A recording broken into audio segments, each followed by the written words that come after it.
Thank you, Mr. Chairman. And I do want to continue down this line of thought, and I regret that the gentleman from Virginia was not able to follow my reasoning and thought with this. I in no way am asking you or anyone else not to abide by the law, but the fact is the law has not been followed. It's not been enforced for 8 years, requiring the employer mandate, and then all of a sudden, it's by your own sworn testimony, without any notification, it's implemented, and businesses are facing penalties without any notification that it's now being implemented. So it's wrong. It is wrong yesterday, it's wrong today, it'll be wrong tomorrow for us basically to communicate that this law is not going to be enforceable and then all of a sudden start penalizing them for not being in compliance. That is the point. And for that reason, we ought to continue not enforcing it until we get our act together here, until these employers are notified that this is going to be enforced. And what are the total number of companies not in compliance? What's the universe? Our estimate for 2015 is about 33,000. All right, 33,000, which I find very difficult to believe, to be very honest with you. Do you know how many businesses there are in America that employ over 50 people?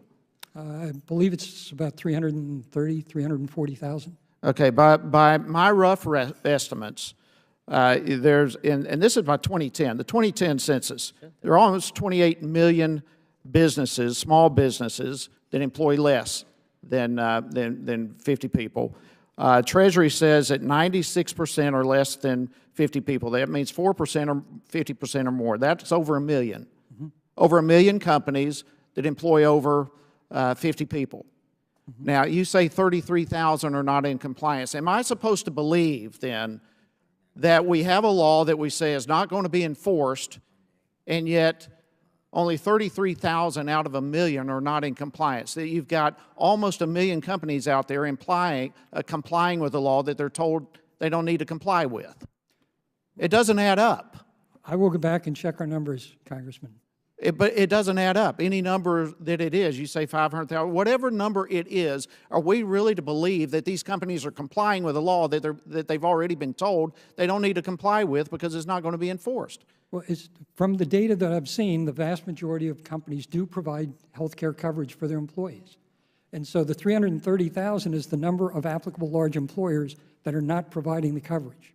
The numbers don't add up to me, and I want to get to the bottom of all of this, because how in the world do you pick 10,000 out of a million, and that you say, and even by your own statements right here, even if that's correct, 33,000 are not in compliance, but we're only reaching out to 10,000 of those.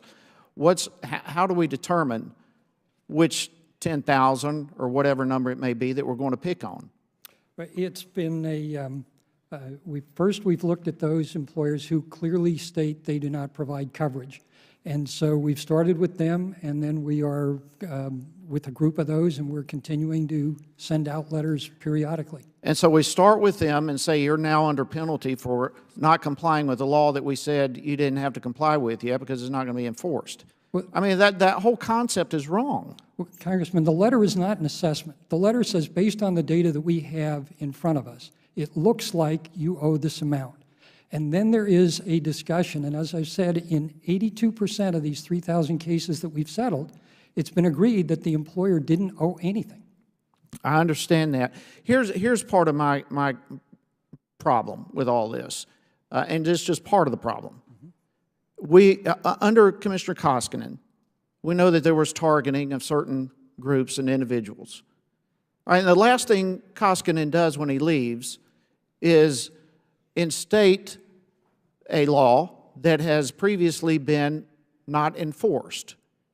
How do we know that this 10,000 is not still targeting certain groups?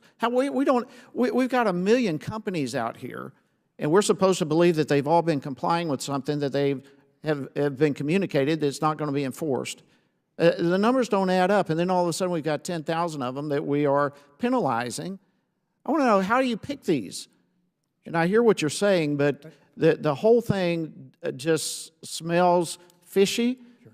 I think we need to back up and make sure we know what we're doing before we start imposing penalties on companies that have been communicated just the opposite. I think that's fair, Congressman, and let me get more detail to you. Thank you, and I yield back. I thank the gentleman. Commissioner, we sent you a letter a week and a half ago that goes right to what the gentleman from Georgia was asking about, so we're waiting for, I believe we're still waiting for you guys to respond. So the responses in the document